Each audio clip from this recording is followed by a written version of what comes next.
우리 옆에 계신 분들과 함께 인사하겠습니다. 오늘은 이제 명절 앞이니까 이렇게 인사하겠습니다. 새해 복 많이 받으세요.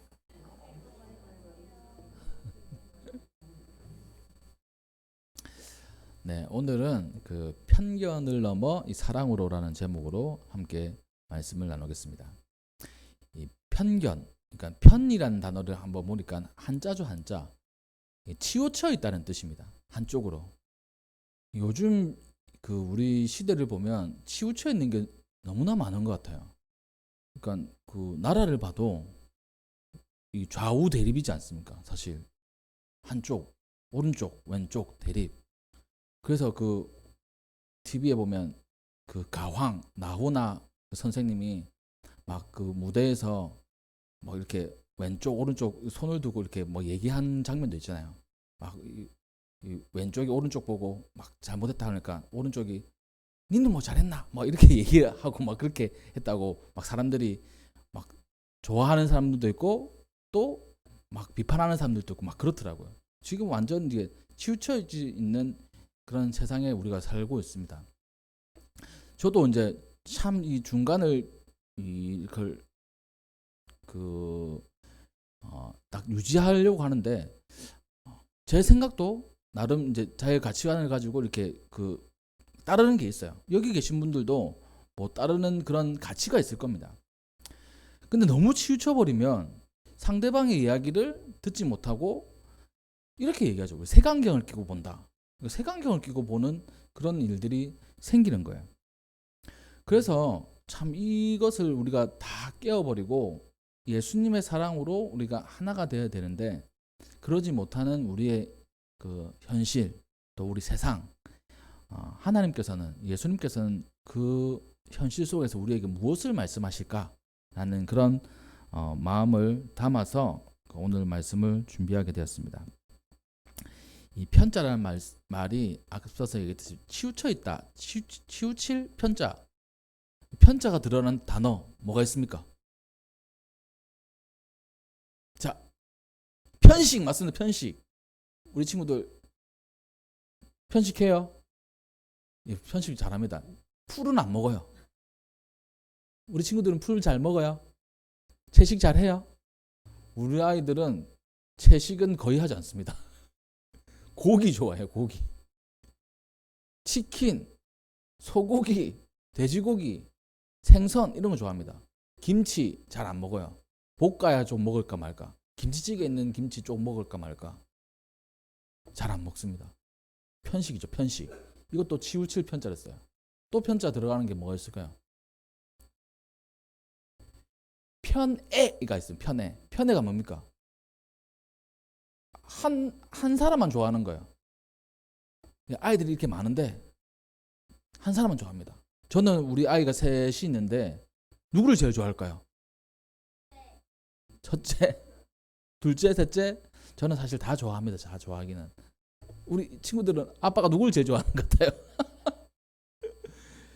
편애하면 다른 아이들이 뭐야 아빠 뭐 편애하는 거야? 막 이렇게 얘기할 수 있어요. 편애도 그 편자가 맞습니다.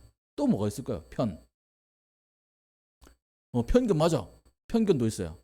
편견도 있고 편식도 있고 편애도 있고 또 뭐가 있을까요? 보니까 이 편파 판정. 우리 축구하다 보면 우리에게 좀 불리한 판정을 하는 심판에게 편파적이다 이렇게 얘기하잖아요. 그래서 편파 판정도 편자도 그 치우칠 편자입니다. 그리고 좀 어려운 단어인데 편협한 시각 이렇게 얘기를 해요. 그러니까 세상에 이 많은 치우친 생각으로 바라보는 그런 사람들이 많이 있습니다. 우리도 그럴지도 몰라요. 치우쳐서 그 사람의 진짜를 모르고 지나갈 수 있습니다. 또 오해하고 지나갈 수도 있어요. 그러니까 바라기는 여기 계신 모든 우리 성도님들이 이 치우친 생각이 아니라 정말 하나님께서 무엇을 우리를 통해서 원하시는지를 잘 깨닫고 사랑으로 상대방을 바라보고 또 말을 하고 행동하는 우리 모두가 되기를 주님의 이름으로 축복합니다. 오늘 본 말씀에는 이런 편견, 뭐 편해 이런 부분들은 정말 많이 나와 있어요. 우리 4장 1절부터 쭉 볼 텐데 여기에 보면 그 4장 3절 4절을 한번 보시면 예수님께서 이제 사역을 하셨어요. 그 유대 지역 지금으로 보면 이스라엘 지역이 이 시대는 그 나누어져 있었습니다. 같은 이스라엘인데 우리로 치면 경상남도, 경상북도, 뭐 전라도, 또 경기도, 충청도 이렇게 나누어져 있는 것처럼 유대라는 지역이 있었고요. 사마리아라는 지역이 있었고요. 갈릴리라는 지역이 있었습니다. 또 여러 가지 지역들이 있었어요. 근데 예수님께서는 대개 갈릴리 지역에서 사역을 하셨어요. 근데 때로는 유대 지역에 가서 사역을 하시기도 했습니다. 근데 그 사이에 사마리아라는 곳이 있어요. 사마리아. 이 사마리아라는 곳도 있는데 예수님께서 유대 지역에서 이렇게 사역을 하시다가 다시 북쪽에 있는 갈릴리로 가셔야 되는데 갈릴리 사이가 뭐가 있냐면 사마리아가 있었어요. 사마리아. 사마리아가 있다는 것은 무엇이냐면 그 사이를 지나가야 되는 거예요. 근데 이때 당시에 유대인들은 유대에서 이 갈릴리로 갈 때 사마리아를 지나가지 않았어요. 왜 지나가지 않았냐면 사마리아 사람들하고 유대인들하고 이렇게 만나기 싫어했던 겁니다. 유대인들이 사마리아인들을 깔봤어요. 그런 그 역사적인 게 있습니다. 그래가지고 가로질러 가면 빨리 가는데 이렇게 돌아가는 거예요. 만나기 싫어서. 유대인들이 사마리아인들을 만나기 싫어서. 그런 게 있었습니다. 그것은 바로 유대인들의 편견이죠. 사마리아인들을 보는 편견. 그건 역사적으로 유대인들이 가지고 있는 편견이었어요. 그래서 예수님도 유대인인데 이 갈릴리로 돌아갈 때 이렇게 돌아간 게 아니고 예수님은 아무 편견 없이 사마리아를 지나가시는 겁니다. 그 사마리아에 있는 수가라는 동네에 이르고 야곱이 그 아들 요셉에게 준 땅이 가깝다라고 5절에서 말씀하고 있어요. 여기서 또 한 가지 편차가 나옵니다. 편에 야곱에게는 12아들이 있었어요. 근데 이 성경을 찾아보니까 창세기 48장에 그래요. 이 요셉에게만 이 땅을 줬어요. 한 목의 땅을 더 준 거예요. 그러니까 야곱은 요셉이라는 아들에게 사랑을 줬는데 편애한 거죠. 다른 애들한테는 안 줬어요. 근데 한 목을 더 줬다는 거는 뭐냐면 장자, 맏아들이라는 걸 인정한 거거든요. 근데 요셉은 맏아들이 아니었어요.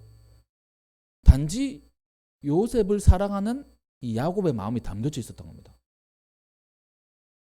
자, 여기서 제가 질문할게요. 우리 아이들에게도 질문하고. 아빠가 닭을 2마리 시키면 닭다리가 4개예요. 그렇잖아요. 그러면 우리 아이들이 닭다리 하나씩 먹으면 1개 남습니다. 1개 남은 거를 첫째한테 준다. 그러면 둘째, 셋째는 어떻습니까? 첫째는 기분은 좋은데 둘째, 셋째는 뭐야? 아빠는 이 첫째 아들이라고 첫째 아들만 좋아하는 거야? 이렇게 생각할 수 있어요. 그거예요, 진짜. 야곱이 요셉에게만 땅을 준 겁니다. 그러니까 편애한 거죠, 편애한 거. 창세기에 보면 진짜 야곱이 요셉을 편애를 했어요. 왜 편애를 했냐면 자기가 사랑하는 아내에게서 난 아들이라서 그래요. 아내가 2명이 있었는데 한 아내는 사랑하지 않았어요. 그 얼마나 불쌍할까요? 자기도 부인인데 사랑을 남편에게 받고 싶은데 사랑을 받지 못했어요. 한 아내만 사랑해. 또 그 아내가 낳은 아들만 사랑해. 그러니까 이 편애하는 이 야곱의 모습도 본문 말씀에 나와 있는 겁니다. 또 그 땅에 이제 수가란 땅에 가서 그 운물 곁에 예수님께서 앉으셨어요. 보니까 6절 말씀에 보면 야곱의 운물이 있는데 이 야곱이 판 운물입니다. 예수님께서 길을 가시다가 피곤해서 운물 곁에 그대로 앉으셨어요. 때가 6시쯤 되었다. 이 6시라는 것은 우리의 6시가 아니고 유대인의 시간입니다. 그럼 우리의 시간으로 하려면 더하기 6만 하면 돼요. 6에서 6을 더하면 10이죠. 12시인 거네. 12시. 해가 가장 높을 때. 그리고 엄청 더울 때. 이때인 거예요. 그때 사마리아 여자 한 사람이 물을 길르러 왔는데 예수님께서 그 여자에게 물을 달라고 했어요. 자, 여기서 그 여자가 깜짝 놀랍니다. 9절 말씀에 보면 사마리아 여자가 이르되 당신은 유대인으로서 어찌하여 사마리아 여자인 나에게 물을 달라 하나이까. 자, 이 편견 앞서서 얘기했죠. 유대인은 사마리아인과 얘기하지 않아요. 또 사마리아인이면서 또 여인이에요. 여인. 이때 당시에 여인은 또 어린아이들은 그 숫자를 셀 때 카운트하지 않았어요. 여기서 우리가 숫자를 센다 그러면 남자들만 세는 거예요. 엄청 불합리하죠. 아이들도 세지도 않았어요. 사마리아 사람하고도 얘기도 안 하고 여인하고는 더더욱 얘기를 할 그런 상황이 아닌 거예요. 이 시대 때 이러한 편견들이 가득히 있었던 겁니다. 그래서 놀란 거죠. 당신은 유대인 같은데 사마리아인이면서 여자인 나에게 왜 말을 겁니까? 예수님은 그걸 뛰어넘으신 겁니다. 이유를 설명하고 있습니다. 9절에 이는 유대인이 사마리아인과 상종하지 않는다. 만나기도 꺼려한다. 그러자 예수님께서 10절 말씀에 대답하십니다. 네가 만일 하나님의 선물 또 내게 물을 달라고 하는 사람이 누구인지 알았더라면 네가 나에게 물을 구했을 것이다. 그리고 그가 예수님이죠. 그가 생수를 너에게 줄 것이다. 이렇게 얘기를 합니다. 이해가 안 되죠. 우물 앞에서 이 유대인 남자가 자기에게 물을 구하는데 되돌아오는 말이 뭐냐면 네가 내가 누군지 알았다면 너가 나에게 물 좀 달라고 했을 것이다. 이렇게 얘기를 하는 거예요. 이해가 안 갑니다. 그래서 그 이해가 안 가는 것을 또 얘기를 해요. 11절 말씀. 여자가 이르되 주여 물을 기를 그릇도 없으신 분이 이 우물도 아주 깊은데 당신은 어디서 생수를 얻어가지고 나에게 준다는 말씀입니까? 이렇게 얘기를 하는 겁니다. 저기요, 여보세요. 당신 그 바가지 있어요? 바가지? 물기를 바가지? 바가지가 있어도 끈이 있어야 되나 봐요. 깊어가지고 끈이 있어요? 어디서 물을 구해가지고 나에게 준다는 겁니까? 물은 어디 있어요? 무슨 말이에요? 나는 그릇도 있어요. 또 줄도 있어요. 내가 물을 당신에게 주지 어떻게 당신이 나에게 물을 줄 수 있습니까? 이렇게 얘기합니다. 그러면서 가만히 생각하는 거예요. 이게 무슨 말일까? 12절에 보면 우리 조상 야곱이 이 우물을 우리에게 주셨고 또 여기서 자기와 자기 아들들과 짐승이 다 마셨는데 당신이 야곱보다 더 큽니까? 야곱이란 대단한 분, 우리의 조상이 있는데 그분이 이 우물을 파가지고 지금까지 우리가 다 먹고 마셨어요. 이때 당시 뭐 지금도 마찬가지죠. 물은 우리에게 가장 소중한 것 중에 하나잖아요. 그거를 이 야곱이 줬기 때문에 이 지역 사람들은 야곱이 짱인 거예요. 물을 해결해 줬기 때문에. 물을 해결한다는 것, 뭐 우리는 사실 우리 물이 참 많지 않습니까? 근데 이 지역에는 물이 부족해요. 우물 구하는 게 힘들어요. 우물을 판다고 해서 다 나오는 것도 아닙니다. 그래가지고 우물을 파고 물이 나오면 참 좋은 거예요. 그렇지 못하죠. 그래서 그 우물을 준 야곱이 진짜 대단한 겁니다. 진짜 대단한 사람인 거예요. 가장 높은 사람인 거예요. 근데 예수님께서는 자기가 물을 줄 수 있다고 얘기하니까 당신이 그러면 야곱보다 더 큽니까? 우리에게 더 풍성한 물을 줄 수 있습니까? 이렇게 생각을 한 겁니다. 이 사마리아 여인도 이 편협한 시각을 가지고 있는 거예요. 물을 주는 사람이 가장 큰 사람이다. 이렇게 생각하고 있는 겁니다. 예수님께서 말씀하시죠. 내가 주려고 하는 물은 그런 물이 아니야. 이 물을 마시는 자마다 다시 목마르지. 근데 내가 주는 물을 마시는 자는 영원히 목마르지 않을 것이다. 내가 주는 물은 그 속에서 영생하도록 솟아나는 샘물이 된다. 라고 말씀한 겁니다. 예수님께서 말씀하시는 물은 우리가 먹는 물이 아니라 다른 생명의 물인 거예요. 다른 물인 거예요. 다른 물. 그래도 그 여인은 이 뜻을 이해하지 못했습니다. 나 목마르지 않는 물 있으면 내가 먹고 싶어요. 저에게 주세요. 이렇게 얘기합니다. 그러자 갑자기 뜬금없이 예수님께서 그러면 네 남편을 좀 불러오나 이렇게 얘기합니다. 뜨끔해요. 네? 남편이요? 그 여자분이 얘기합니다. 17절에 나는 남편이 없습니다. 예수님께서 말씀하시죠. 그래, 네 남편 없다는 거 맞다.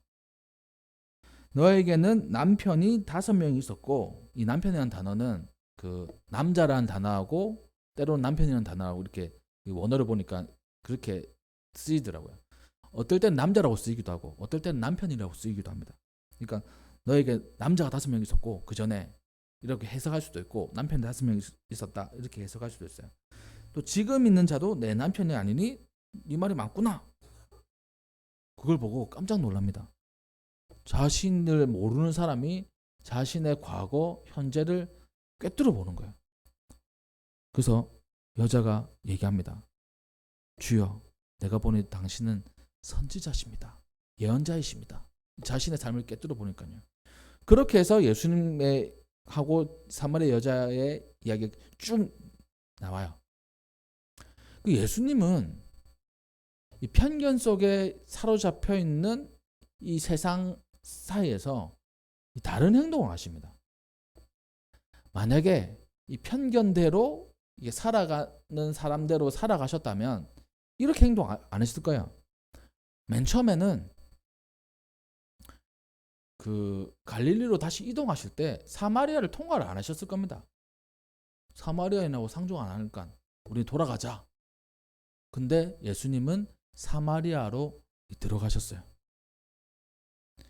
그리고 사마리아인과 마주치는 것도 꺼려하는 유대인들이었는데 사마리아인인 그 여인을 만나셨습니다.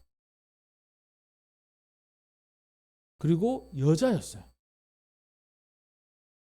또 그 여인은 우리가 그냥 이 문맥상으로 볼 때 도덕적으로 아주 좀 문제가 있는 여인인 것 같아요. 남편이 5명 있었고 지금 같이 사는 남자도 남편 아니래요. 이 도덕적인 문제가 있는 거예요. 쉽게 말하면 죄인 같아요. 죄인. 근데 예수님은 그 여인하고 이 대화를 나누시는 겁니다. 만약에 편견에 사로잡혀 있었으면 예수님은 그러지 않았을 거예요. 얘기도 하지 않으시고 대화도 나누지 않으시고 아마 물을 드시고 싶으셨다면 제자들이 올 때는 다른 사람에게 이렇게 떠달라고 했을 거예요. 근데 예수님은 그것을 뛰어넘으셨습니다. 유대인과 사마리아인은 오랜 역사적 갈등으로 해서 서로 멸시하고 상종하지 않았습니다. 유대인들은 사마리아인을 이방인보다도 더 낮게 여겼습니다. 사마리아인들은 유대인들을 적대적으로 대했어요.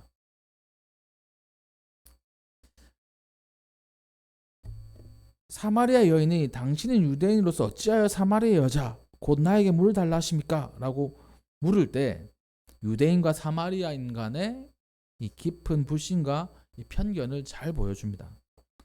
예수님은 이 편견을 깨어버리고 사마리아 여인과 대화를 나누면서 그가 가진 영적인 갈급함을 해결하려고 하시는 겁니다. 예수님께서 그 편견을 깨어버리셨어요. 또한 당시 유대 사회에서는 남성이 공공장소에서 여성과 특히 낯선 여성과 대화하는 것이 흔치 않은 일이었습니다. 더욱이 사마리아 여인은 사회적으로 소외된 인물이었을 가능성이 큽니다. 왜 그러냐면 아까 그 시간을 말씀드렸잖아요. 6시라고. 우리 시간으로 하면 12시라고 가장 해가 중천에 있을 때, 어떻게 보면 더울 때, 이때는 사람들이 물길로 나오지 않습니다. 아침이나 시원할 때 저녁 해질녘에 물길로 와요. 그때 시원하니까. 근데 12시에 물길로 온다는 것은 이 여인이 사람들하고 만나기 싫은 거예요. 사람들을 피해 다니고 싶은 거예요. 뭔가 모른 그 자신만의 아픔이 있었던 겁니다. 그 아픔은 뭡니까? 자신의 과거죠. 또 자신의 현실이죠. 그 현실 앞에서 사람들과 마주치기 싫어하는 거예요. 그러니까 사람들이 모를 수도 있어요. 근데 우리 그런 경험 있으시지 않습니까? 사람들은 몰라요. 내가 어떤 사람인지. 근데 나는 사람들이 이렇게 쳐다볼 때 나의 그런 모습 때문에 저런 식으로 나를 쳐다보나? 그 사람은 아무 의미 없이 얘기를 했어요. 근데 내가 받아들이기에는 저 사람이 나를 그렇게 알고 그렇게 얘기하는 건가? 괜히 그렇게 마음이 쓰이고 또 이 자존감이 낮아지는 그런 경험들 있으시지 않습니까? 저는 그런 적이 있었어요. 언제냐면 제가 어릴 때입니다. 아주 어릴 때. 저에게 동생이 한 명 있었어요. 근데 동생이 하늘나라로 먼저 갔습니다. 저에게는 큰 아픔이죠. 우리 가족에게는. 엄청 오래 갔어요. 얘기는 하지 않았습니다. 그러니까 부모님에게나 다른 사람들에게 내가 힘들다는 건 얘기하지 않았어요. 근데 마음속에는 엄청나게 그게 고통으로 있었어요. 우리 부모님도 고통스럽게 있으시겠지만 저도 마찬가지였어요. 어느 정도 자랄 때까지. 그런데 어느 한 날 어떤 친구하고 이렇게 얘기하는데 말다툼을 하게 되었습니다. 근데 그 말다툼을 할 때 그 친구가 저에게 좀 가시돋친 얘기를 했어요. 그러자 그 친구는 그런 의도가 아니었는데 저는 받아들이기를 우리 동생이 죽은 거에 대해서 얘기하는 걸 들은 거예요. 제가 화가 확 났죠. 치고받고 싸웠어요. 엄청 크게. 그 선생님이 오시고 이게 난리가 났죠.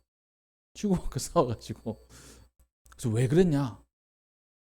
내가 받았던 그 느낌을 그대로 말씀드렸어요. 그러니까 그 친구는 나는 그렇게 얘기하지 않았다 이렇게 얘기하는 거예요. 정신을 차리고 보니까 진짜 그 친구가 그렇게 얘기 안 했어요. 근데 내가 받아들이기에 그렇게 받아들인 거예요.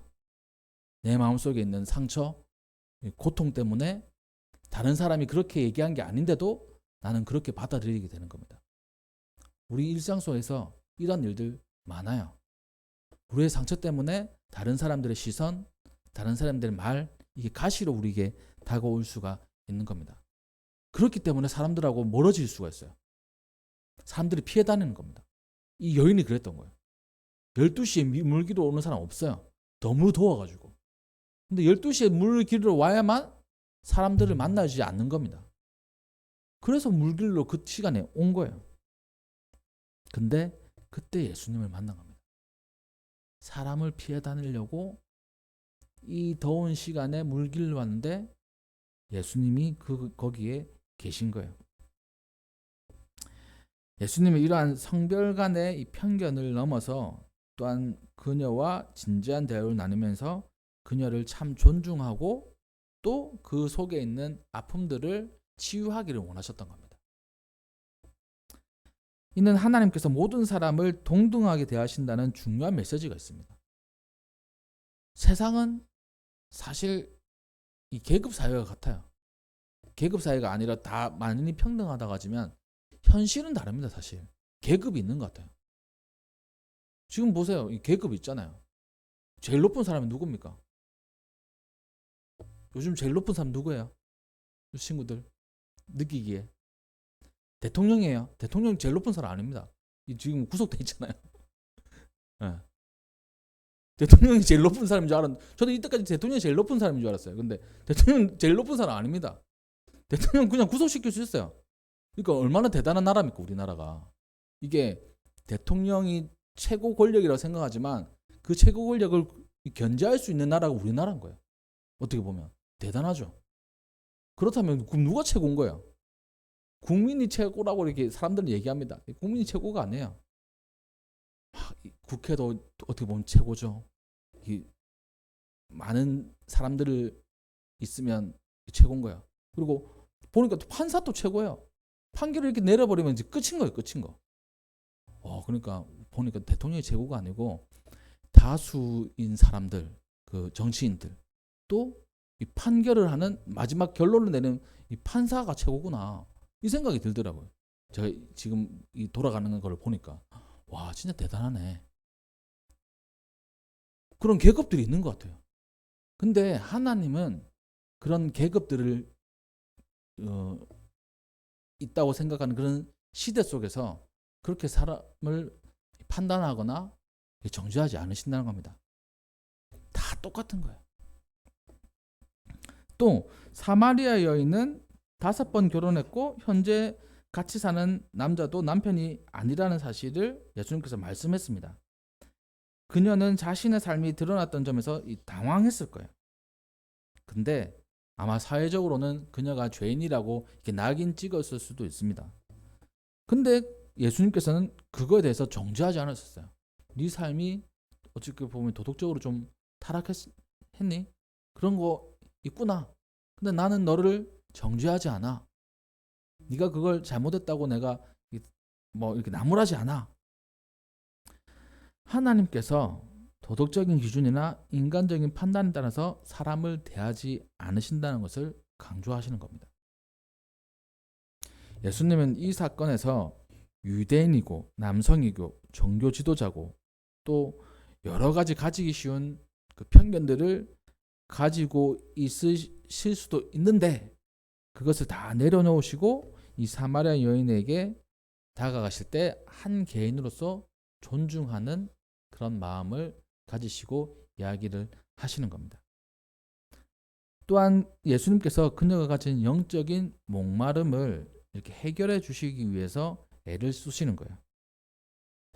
내가 주는 물을 마시는 사람은 영원히 목마르지 않을 것이다 라고 말씀을 해요.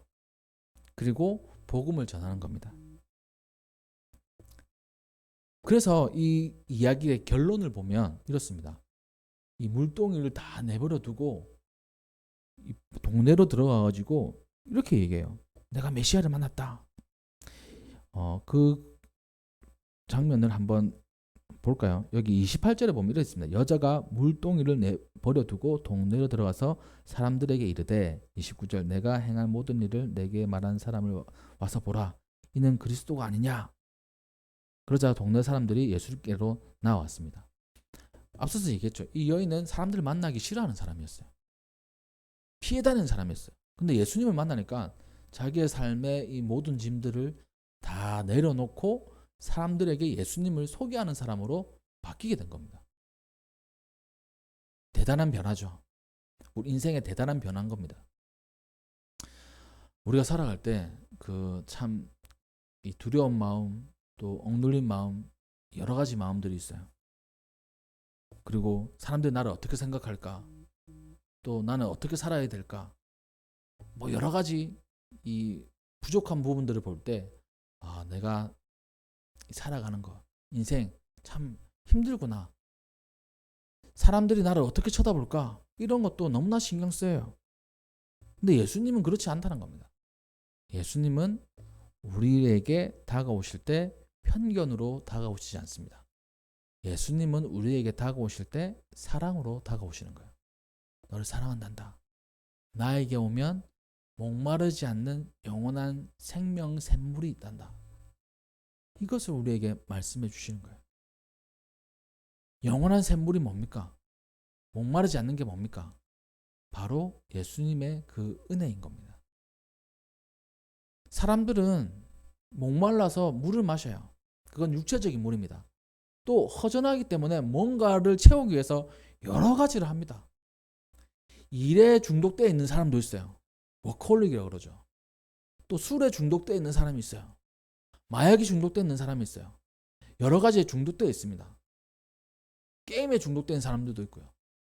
그게 뭡니까? 왜 중독이 됩니까? 허전한 걸 채우기 위해서 중독이 되는 거예요.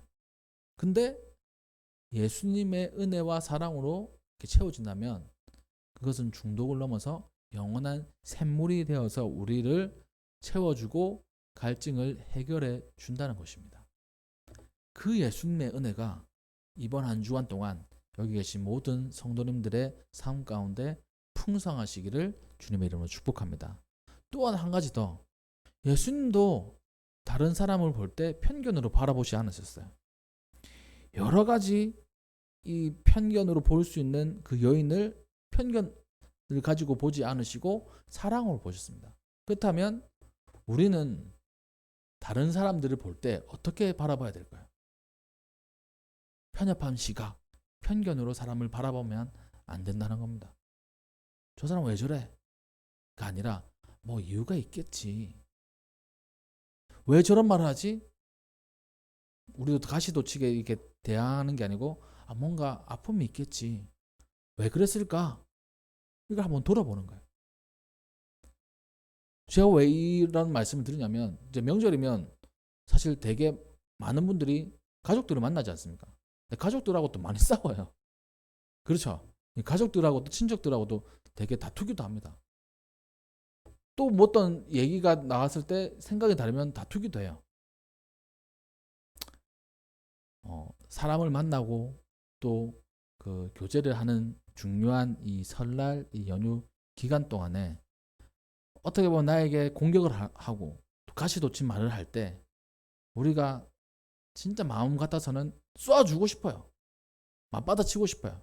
근데 예수님의 마음으로 그 사람 왜 저렇게 얘기를 할까?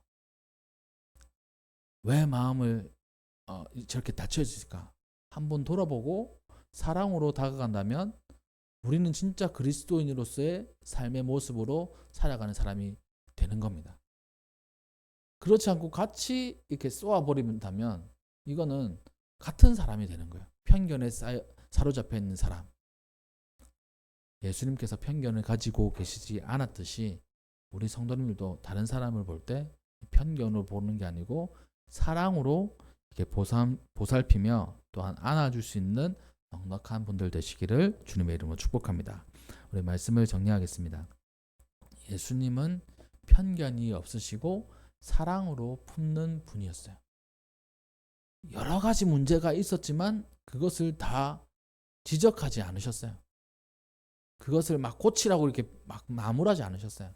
그냥 있는 그대로 받아주시고 복음을 전하셨습니다. 나를 통해서 생명의 샘물을 얻으라고 말씀하신 거예요. 그것에 감동하고 그것을 받아들인 이 여인이 자기의 이 이전의 모습들을 다 내려놓고 사람들에게 나아가서 예수님을 전하는 사람이 되었습니다. 그랬던 것처럼 우리도 편견 없이 사람들을 대하고 또 그 편견 없이 사람들을 대할 때 나도 하나님께서 받아주셨듯이 나도 예수님께서 받아주셨듯이 나도 다른 사람들을 안아줘야지. 보살펴줘야지. 어루만져줘야지. 가시에 도쳐 있는 사람에게도 우리가 안으면서 이렇게 사랑을 나눌 수 있어야 됩니다. 제가 그런 그림을 본 적이 있어요. 선인장인데 사람이 안아요. 그럼 찔리면 막 피가 나는 거예요. 그렇지 않아요? 가시 돋친 선인장을 안는다는 건 불가능합니다. 근데 안고 있는 거예요. 그 그림을 본 적이 있습니다. 그게 바로 예수님이셨어요. 그 선인장 누구예요? 바로 저예요. 우리예요, 우리. 가시 돋친 우리를 안으셨습니다. 피를 흘리면서까지. 그 그림을 통해서 제가 많은 걸 깨달아요. 우리도 그렇게 살아야 되겠구나. 때로는 우리가 찔려서 아프기도 하죠. 근데 그리스도인이라면 우리가 안아줄 수 있어야 됩니다. 가시를 품어줄 수 있어야 돼요. 그리고 그 사람이 변화되는 것을 우리가 볼 수 있어야 됩니다. 그러한 사랑으로 이 편견을 뛰어넘는 우리 모든 성도님들 되시기를 주님의 이름으로 축복합니다. 네, 기도하겠습니다.